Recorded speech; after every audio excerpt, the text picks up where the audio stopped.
Hey, everybody, I'm Jody-Vance. Hey, everybody, I'm George-Affleck. We are going to ride a roller coaster on UnSpun today. We're going to take the spin out of as much as we can, both locally, provincially, nationally, internationally, and then some, because this is UnSpun.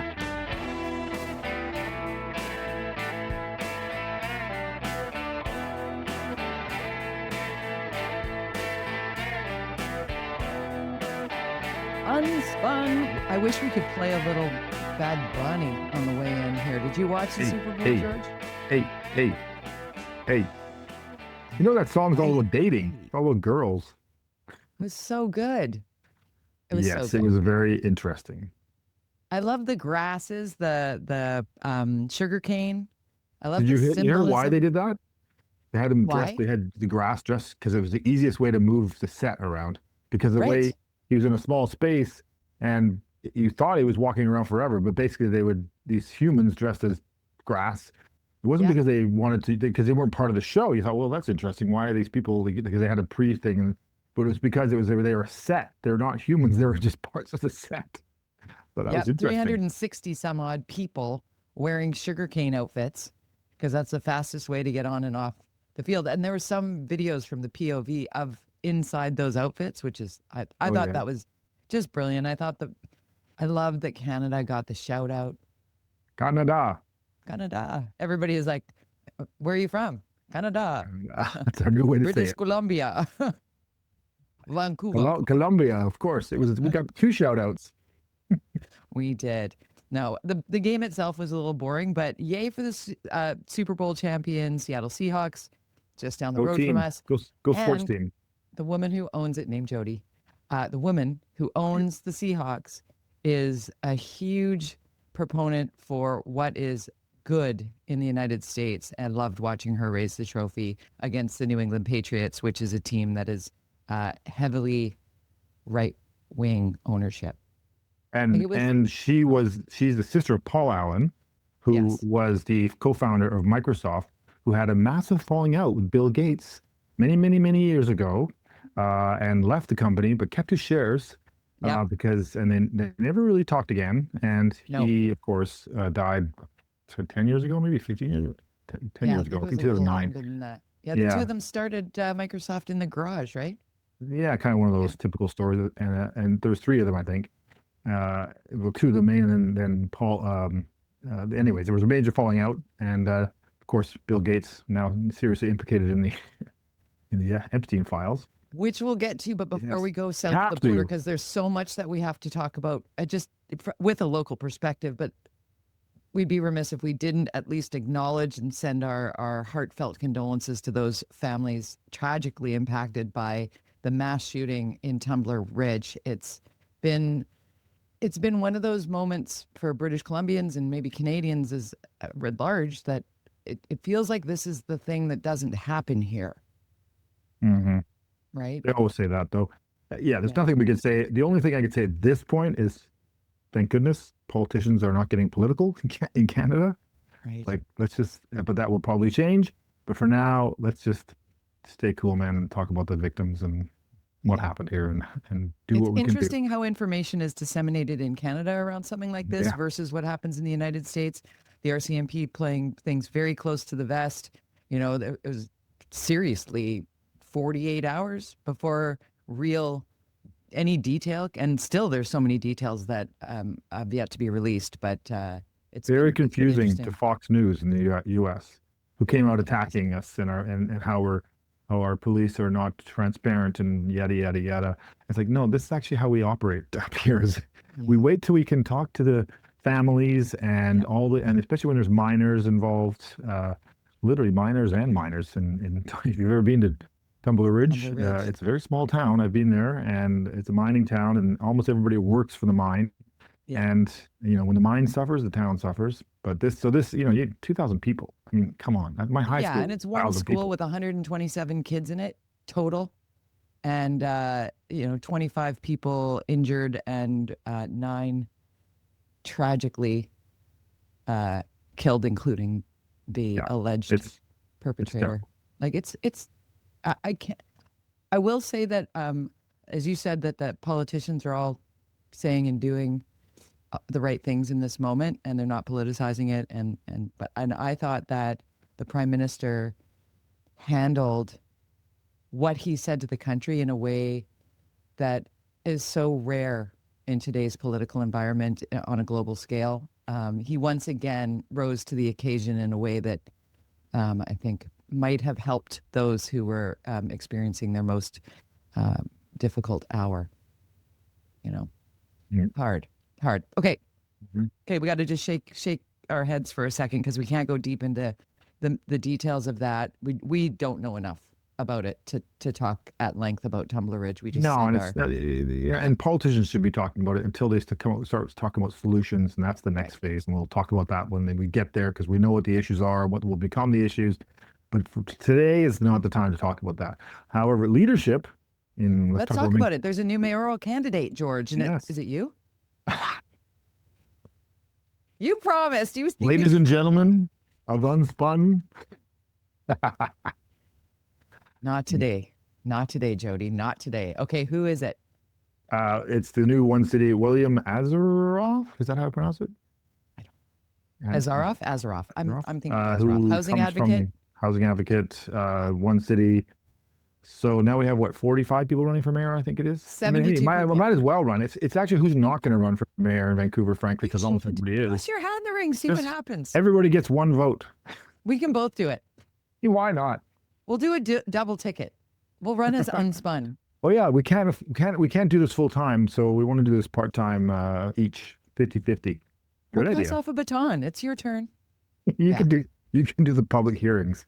I'll do the events. Can you imagine my personality in a public hearing situation? Well, you'd be better than we'll get to it, but what we saw yesterday with Pam Bondi. Oh yeah, I'd be better than Pam Bondi. That bar is low. I want to talk, speaking of bars, and I'm going to the Commodore next week to see Odds. The Odds are playing the Commodore. I love that venue. It's where I had my grad. Like, the Commodore is so close to my heart. When I saw the new development that was greenlit this week, I was a little bit like, oh, what am I going to do to my beautiful? And then I thought, oh no, they're keeping it. Be interesting to live right above the Commodore, but lots of growth on the Granville Entertainment District. I want your take on it. Well, that project was on the table when I was on council. It was early at that point, but there was certainly an anti-height challenge. I never understood it for Granville Street. That still continues. This the whole look of Granville, and so the goal of having these towers set back a little bit from the street itself. Right. But you need, and I don't agree that this building is actually put a lot of rental into it. I don't agree with putting people on Granville that are going to live there. I think it's a bad idea. I think it could be hotels, because then if you're staying in a hotel, it's going to be noisy. But if you're renting or you're owning, it's going to be just people complaining all the time. So I think, I know that all this housing stuff, but frankly, Granville should be hotels and should be like Times Square. I agree with you. I agree with you. And I know we need housing. I know we do, but we also need hotel spaces. Yes. And that is the right spot for them. 100%. It just is. Yes. It just is. So I agree with you. How long do you think it'll take to get all that built? Oh, like 10 years probably. I mean, it'll be a couple years. So. Then they got to dig a hole, and then it's really complicated build because they're building over top of the Commodore and stay saving the Commodore. And then there's the Orpheum. There's that one little corner site, one block down, that little orphan grocery store there. That's not part of anything. It's really annoying. Yeah. That could be the new entrance to the Orpheum if they were to sell it. But I don't think the owner is open to selling. And I think you could have this beautiful entrance to the Orpheum on that corner, but this guy is sitting on that piece of property that won't give it up. Likes it. Yeah. There's a lot of those orphan properties downtown. There's two right in my alley. You're like, there's two towers, and it's like, I remember this book when I was a kid. Yellow House. Yes. It's like that, but it's not a positive story. This is like, what a junky little building. Like, come on. And it's just because the person who was offshore was just not interested and didn't care. And they were looking at, it's worth this much money. It's a line item in their portfolio, and they're just not interested in making money off it. So it's weird. So they've got these 2 or 3, actually. There's one beside the dance center too. That one is like, it's like this. It's as wide as my table. It's ridiculous. Can't even park a car in it. So and they wouldn't give it up and they wanted the dance center to be just a little bit wider, but the guy wouldn't sell. It's so annoying. Wow. anyways, but yeah, so it's going to be interesting to see how the downtown changes. There's lots of plans, especially on the north end of Granville, that will make a big difference. And of course, there's all that stories about you sent me about the Vancouver House development that you sent me earlier this week, the controversy over that stuff. The north end of Granville, what? Under the bridge, and then above the bridge, sort of where the bridge comes down now, there's a 7-Eleven there, and just all that area needs to be reconfigured as well. Yeah. What did I send you this? There's a Vancouver House, that development, and the fact that the city wasn't keeping track of the CACs. Yes. Yeah, the problem, this is my argument about CACs, and when you make them so complicated, and, I was always against cash CACs. So for those who don't understand what a CAC is, it's a community amenity contribution in Vancouver. So when you develop a building that's potentially higher than what it should be on that piece of property, then you have to give the city something in return. And the term community amenity contribution intentionally was meant to be an amenity for the community. It didn't mean cash, and it didn't mean rental housing, but that changed under vision when I was there. I always fought it because I said, no. The point of amenity contribution is to provide sometimes public art, quite often parkland, or redesign parkland. An amenity. Something everybody can use. Because you live in this town. Yeah, we'll get her started. But there's a pool a block away from there, and that could be underwritten by development if they were to specifically task it to it. The challenge is they have all these complicated CACs that they do. In this case, it was really complicated, and they've been caught out not keeping track and checking off the boxes of things that they say, and proper evaluation of these things. And so originally, let's say the chandelier, for those who haven't seen the chandelier, it's really cool. I supported it. I thought they estimated, I think, at $5 million value. And I thought, that's cool. That would be really interesting public art. And it is cool. And it's a public, and people go see it, and you're under a bridge. There's a lot of people that live their lives in that area. If you live downtown, under that bridge, you're coming off Granville Island, you get off a boat, you walk up the street, you kind of go, it's where you walk a lot. So it brings... it's covered area on the rainy days, and lights up the darkest of days. I wasn't a big fan of the chandelier when it was pitched. I thought it was a big waste of money, frankly. And I would stop short of saying I was wrong, but I've been living with it enough now that I'm like, okay. It's pretty cool. Do I think that it could have been spent on other things? Yes. Yes, but okay. There's I a also think that thing. 7 stop signs in Vanier Park is like, okay. I also think smashed cars on a pole are like, okay. But then that's not art meant for me.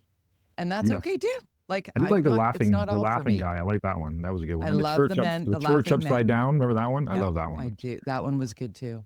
I like the chairs at Kitts Beach that are all facing different directions. So that's just one contribution. So you definitely need better checks and balances, clearly. I don't know. That whole development and all the money is very confusing. And I think that it's not, I think there are conspiracy theories. I just think that there's a process that has gotten so complex that it's made it almost impossible to have to actually track it, because you've got like all these different things in different portfolios and different departments and different this. Right? Like, that's the name of our podcast. Like, there's so much in it that people are just like, well, I'm glitching. I don't understand it. So therefore I'm just going to let it. I'm sure somebody knows. Right. And that's the danger of this kind of thing. It's like, well, where does the money go then? Where does the money go? Apparently we're good with money though, because NATO wants to bring their centralized bank to here. Yeah. I mean, it would be the first head office of that stature in Vancouver. It would be kind of cool, but highly unlikely, but we'll give it a shot. Let's try and encourage these, and I think given the chaos we're seeing in Alberta, which has a lot of head offices, remember what happened in Quebec when all the chaos of separation started happening in the 70s? Well, you might be too young. I remember. I'm nodding, but I don't know. Yes, it was like everybody left. The banks left. Everybody left Montreal and went to Toronto and made Toronto the basic central hub. I actually do have some memory of that. Yeah. Yeah, it was a big deal. Hub, Toronto. So I would say Alberta's putting themselves in a precarious situation here. If they keep talking about separation, all these head offices will go, maybe we should be somewhere else. And so they'll start looking at Vancouver. Vancouver in the spring and summer and fall and go, it's really nice here. Yes. Right? Right. It just all depends on what I know the last 2 days have been amazing for those of us in the lower mainland. Man, it was so nice out. It's like March. Yeah. It's weirdly warm and gorgeous. Okay, Like the Olympics in more 2010. because I want to talk about casinos as well because watching Super Bowl, stunning how much betting, right? Like there was a time where betting around sports was illegal, like the prohibition era, and people would do it. I remember when an ex-boyfriend of mine would like be like almost like a bookie at his local pub because everybody wanted to bet, but you couldn't bet. And Right. now betting is like, get your phone out. What color's the Gatorade? What what Right. song is Bad Bunny? There was $100 million bet on what song Bad Bunny would start with. Like anyway, bet. So many, and now casinos are everywhere. I'm full disclosure. My significant other is the culinary director at Gateway Casino, so he's involved in it. Mhm. I don't love a casino. I like that he likes his job, but I don't. Do you go to casinos? Are you, I have a are you $20 gambling? limit. I sometimes go to the park because there's a few blocks, and so we Yeah. wander down there once in a while, and we do the $20 limit and do slots. I don't do other betting, and it's just stupid fun. And so I assume the house wins, and actually use my money till it's all gone. I've never won. I've never because I just end up I do it. I just spend it all because it's just you just Right. wander It's around free money. adding. Yeah. It's like video gaming or whatever. But I do worry that they've submitted an application to expand, I think twice the size at the park. If you go to the River Rock right now, they got an expansion permit from the city of Richmond, but if you go there, they haven't done the expansion, but they did expand all the slots that they got permitted to do as well. So they put in this application pre-COVID to say we want to expand our area, but then floor. we're going to put slots in Yeah. there, and then COVID hit and they didn't do the expansion, but they did bring in the slots. So if you go to the River Rock, which used to be quite nice, if if you're into casinos or the experience of that Right. casino where there's That's the slots, there's the tables, Yeah. then there's a bar, and then there's entertainment. They got rid of all the entertainment and a nice bar and all the place you used to kind of hang out, and that's all just slots now. It's just slots. Really And slots it's just like everywhere. ugly, and I think that I worry that that's what the park, because if you go to the park, it's quite nice. It's got some nice restaurants. It's I got like the restaurants at the park, so that's what I would say. yeah, I think it's a nice hotel. The restaurants, I've been to a number of events there. I've hosted a couple of events there in their ballrooms and such. Beautiful, beautiful. But I'm just not a gambler. I'd be yes, more apt well. to go to a racetrack, which we don't have anymore. I'm not a Than nanny state kind of person, but do you remember how controversial this was in 2011 oh when the yeah, park was trying to get the permit? And remember Sandy Garasimo? She was the leader of the anti-casino people, yeah. and it was a strong I love Sandy. group. She's brilliant. It was a Yeah. strong advocacy to stop casinos, but they seem to have just completely disappeared. I don't see them on it seems either they've accepted it or they've given up or they've died. I don't I know. think it's a matter of like the horse has left the barn now. It is so massive and it's so on your Yeah, phone. the city makes a lot of money off these things The too. city makes a lot, but I remember, see, back in the old days, George, I remember because I worked at the Plaza of Nations. I was at 86th Street Music Hall, like right after 1986 at Expo. So it was like 87, 88, 89. I worked at the Plaza of Nations. And I was a waitress down at 86th Street and the comedy club that became Yuck Yucks down there. And Hmm. right across the Plaza of Nations was actually right in that building at first, before it went into the glass building, was a casino where the maximum bet was $25, right? And it was run by BCLC and it was like the proceeds to charities and like it was very, you can only do this much. And then all of a sudden it was like, we're going to raise the betting limit to like, I think it was $40 or $400. And then all of a sudden it's like, you know what, bet whatever you want. And that's when it really it shifted and changed. Like it used to be back then, it was so locked down. Like there was no, you know, high rollers room, right? To Yes, the way it remember is those? now. Right. Those And were and duffel bags of money and all that. Anyway, yes. let's talk about cover-ups and corruption now, because I can't believe what we saw.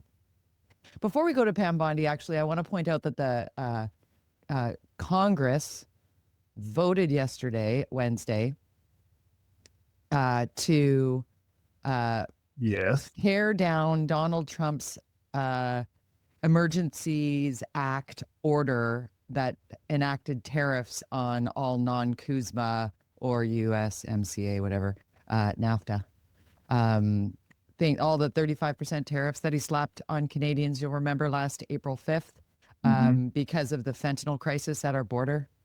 He said it's a state of emergency. That's why I'm going to apply these tariffs. A bunch of Republicans flipped, which taking the spin out of it, there are people right now who have the power to stop all of this chaos, and they're not doing it. But this is 1 centimeter closer, or one signal of a little break in the dam, maybe, because Congress did vote maybe how many times? Did vote to remove that emergency order. And then the Senate will probably approve it as well, and then it goes back to the president, and he vetoes it.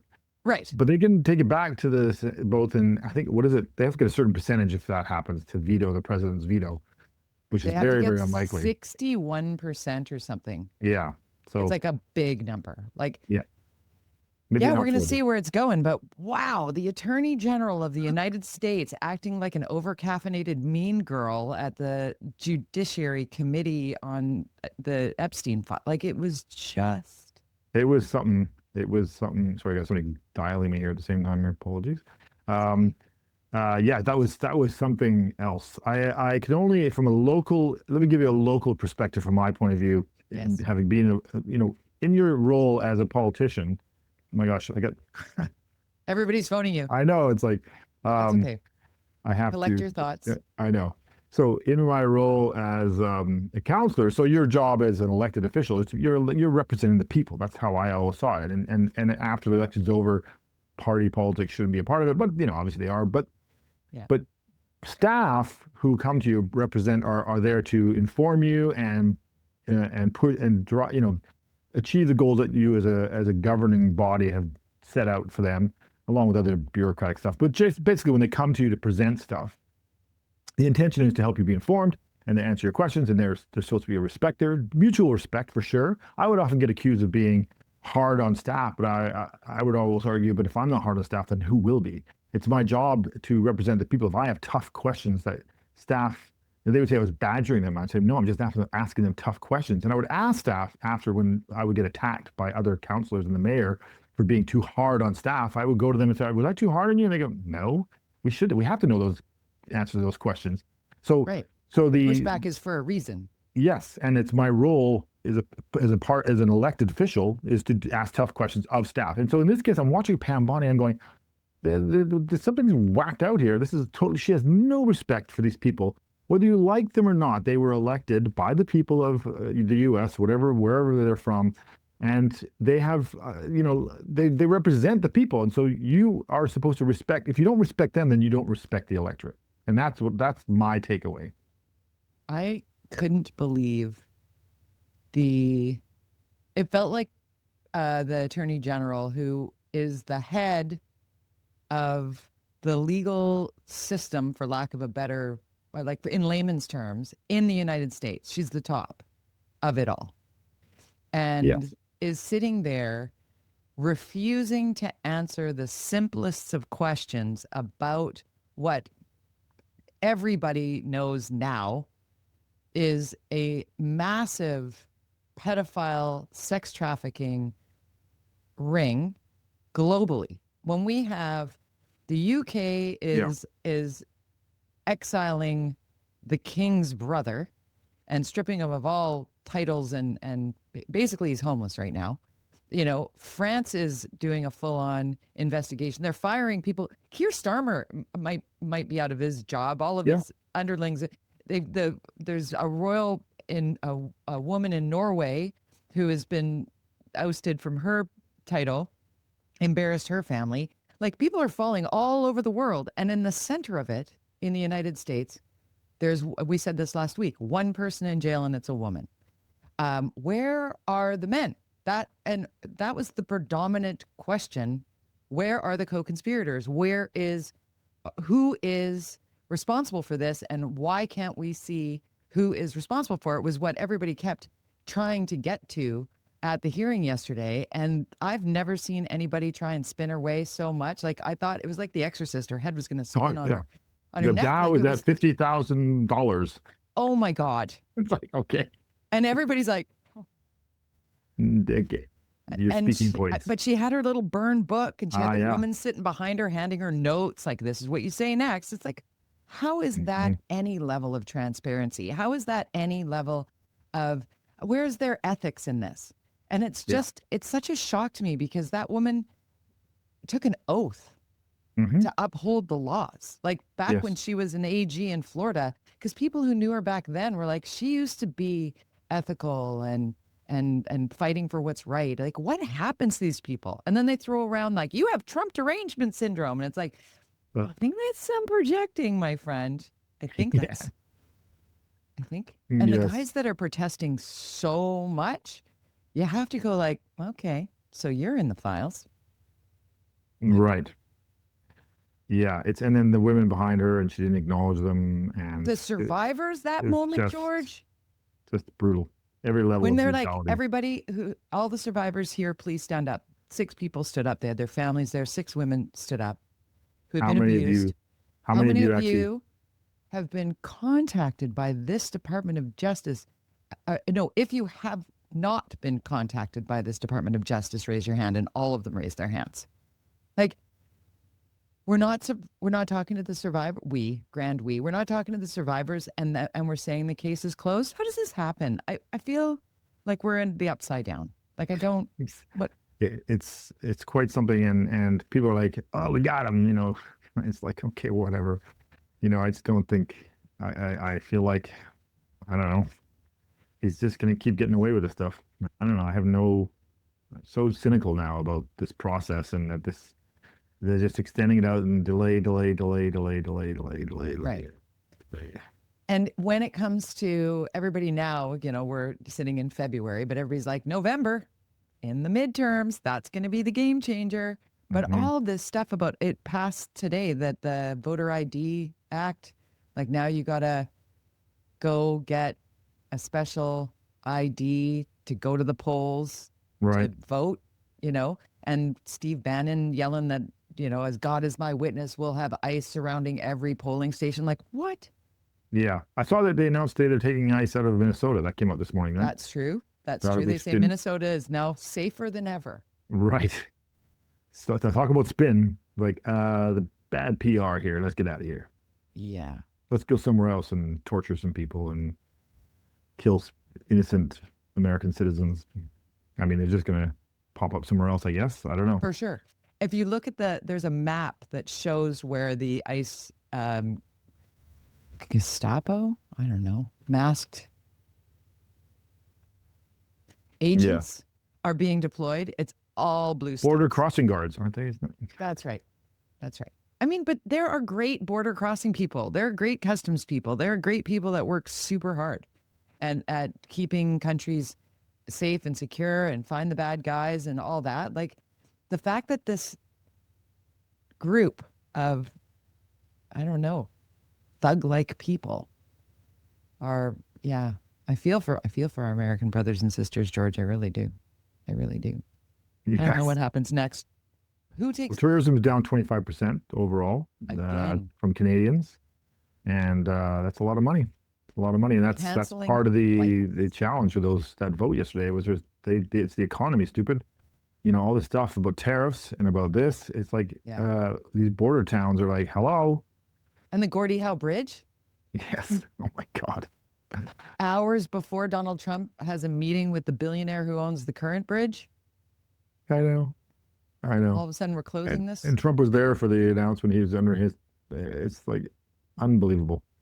It is really. So, you know, I remember I was a little bit more Pollyanna. And how many UnSpun podcasts are we into now? 390 something or whatever? How many have we done? This is 312, I think we're at now. 312. There you go. So I'm going to say that at 212, I was like, no, somebody's going to figure out this is crazy. Yeah, I don't.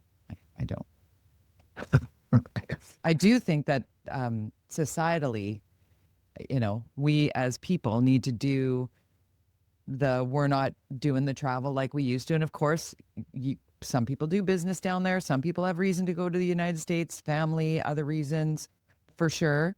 It's not a cancel culture thing. But I know that in the past year, I would have gone to the US probably 15 times, maybe 20, and I've been twice. So we can't get our bagel salt that we I love so much. know. How do you get the everything bagel?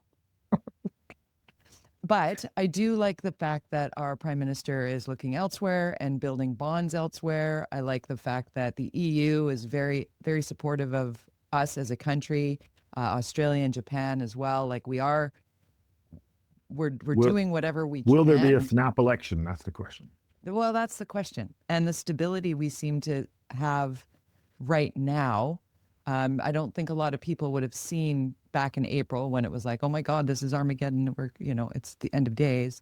There's some stability, and the approval rating of Canada and the United States is like 80%, and Donald Trump's like 6. Yeah. So we're more popular than the president. Yeah, they're sending up people to Alberta to help separate us up, which I don't know what the regulations for that, but I would say that the ambassador should be sent home. That kind of situation. You think? Shouldn't he? I mean, you're trying to destroy our country by the people. It's proven now, as far as I understand, that there were meetings and specific discussions and funding. This is serious, completely inappropriate, and the ambassador, bare minimum, there should be some sort of repercussions in Ottawa. That's the thing, right? Lack of consequence. Well, that's our government, though. I know. Why haven't they done anything about this ambassador who is going around ranting and also now facilitating potentially these conversations with separatists in Alberta? This is not normal. It's not normal. Yeah. Well, we'll stay on top of it here on the podcast. Like and subscribe, unspunpodcast.com. You can follow along on our social media, especially on Twitter. It's very fun following George on Twitter because you're very prolific. At George_Affleck on Twitter. I'm at Jody-Vance, Jody with a Y. We're all over all of the social media platforms. For as long as they might exist, there's discussion about Twitter being shut down in the EU, Canada, Japan, and Australia, as I mentioned. So we'll see. But you can watch us on YouTube. You can get us direct to your email inbox, give us your comments, and keep watching. We'll keep doing it every Thursday, right? Yes. See you later. Bye.